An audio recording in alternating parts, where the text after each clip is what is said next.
What's up, Taiwan? I'm Ethan Liu with 10 minutes of news from here in Taiwan and around the world.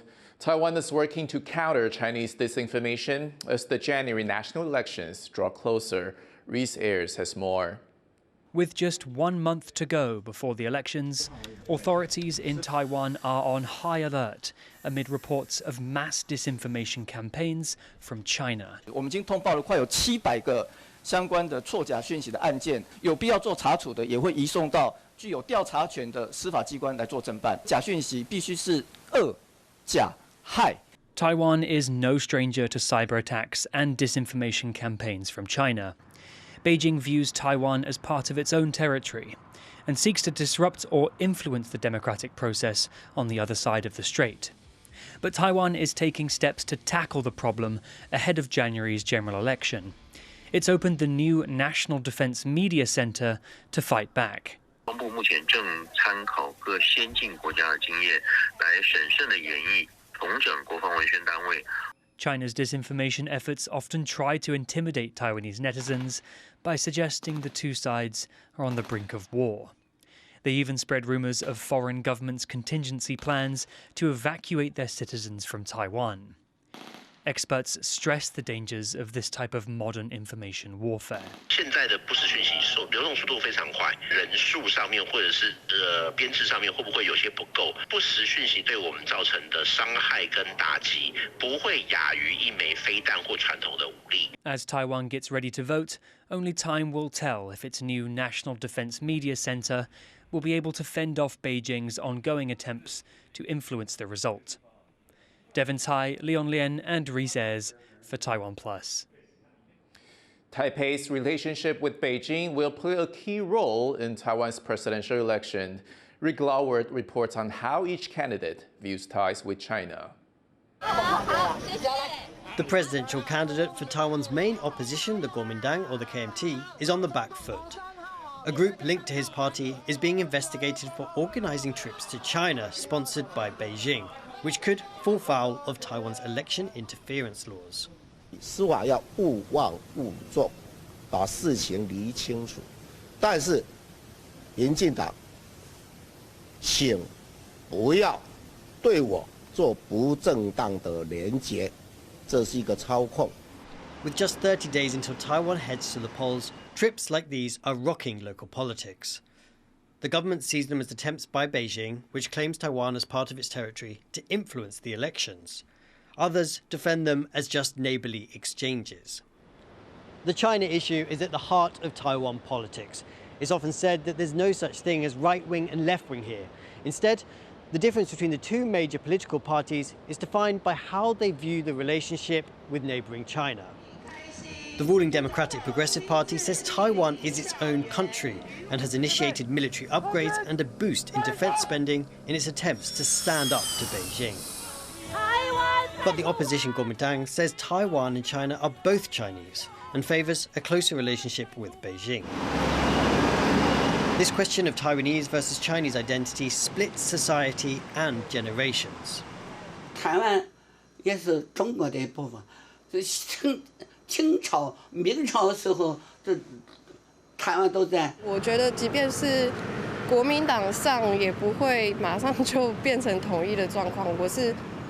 我不太相信这件事情，但当然很多资讯一直在跟我们讲说可能会这样子。But this split is changing.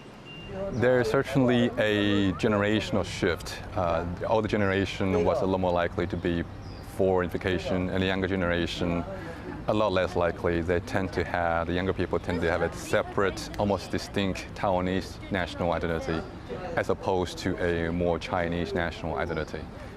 This shift in national identity is now playing out in the polls. Presidential candidate for the ruling Democratic Progressive Party is the frontrunner for the next president. And the Kuomintang, with its association with Taiwan's belligerent neighbour, is struggling to win over young voters who may decide this election. Dolphin Chen and Rick Laward for TaiwanPlus. Taiwan's two main opposition parties were supposed to be running on a joint ticket for the presidency. That fell through, but now they're working together at the local level. Louis Watt reports. Former accountant Jennifer Lee is now running to represent the third party in Taiwan's legislature. The Taiwan People's Party is hoping to break the two-party system that has dominated the country's democracy since it was put in place 30 years ago. If you just choose those the top officials based on their ideology and their party affiliation, then you may not have the most talented one or most capable one. And Lee is being backed by unexpected supporters. Politicians from a rival party, the main opposition, the Kuomintang or KMT, which has had a public spat with Lee's party.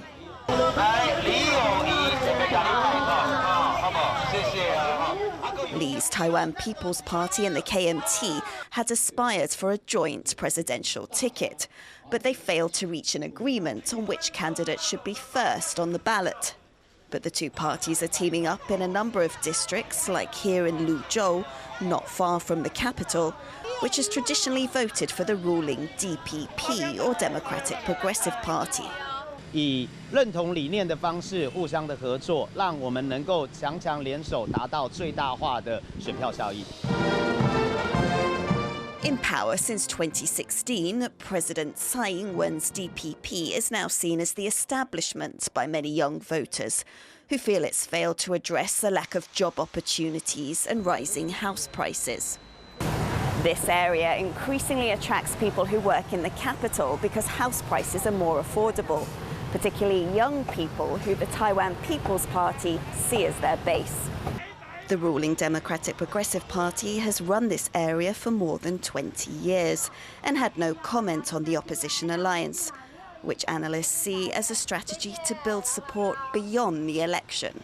No party may have a majority in the upcoming legislature. Now, what that means is that if the KMT can keep the TPP on board with them by and large on most policy issues, then as a bloc, they can overturn or oppose proposals coming out of the DPP side. By working together, the opposition hopes they can win more seats in January's elections. But the failed attempt at a joint presidential ticket has left deep distrust between their leaders and supporters, something that might dampen enthusiasm for this fledgling cooperation. John Su, Ed Moon and Louise Watt for TaiwanPlus. Another blow for crypto. Election betting can be added to a growing list of scandals involving the virtual currency technology. 10 people in central Taiwan have been detained for gambling on January's presidential race, taking bets using the cryptocurrency Tether. 其中有一名嫌犯是用泰达币来接受下注是要规避警方的查缉我们会针对他的热钱包、冷钱包来做数位的鉴析，来做向上的追查动作。 It's the first case in this election cycle of betting using crypto, with the whole scheme totaling over $450,000 US. Like many countries, Taiwan has taken a mostly hands-off approach to regulating cryptocurrencies, an alternative digital form of payment based on blockchain tech. A Taipei district judge has been charged with sexual harassment. Tsai Ming-hong is accused of groping two female colleagues. One says she was attacked over a decade ago, while the other says she was attacked last year. Tsai has been suspended, but he says he did nothing wrong. A hospital in Bangkok is being investigated for refusing to treat a Taiwanese tourist who later died. Andy Chan was rushed to a private hospital after a suspected hit-and-run incident in the Thai capital on December 8th. Video shows a nurse shouting at paramedics to go somewhere else, afraid a foreign patient might not pay for treatment. Chan later died from his injuries on the way to the nearest public hospital.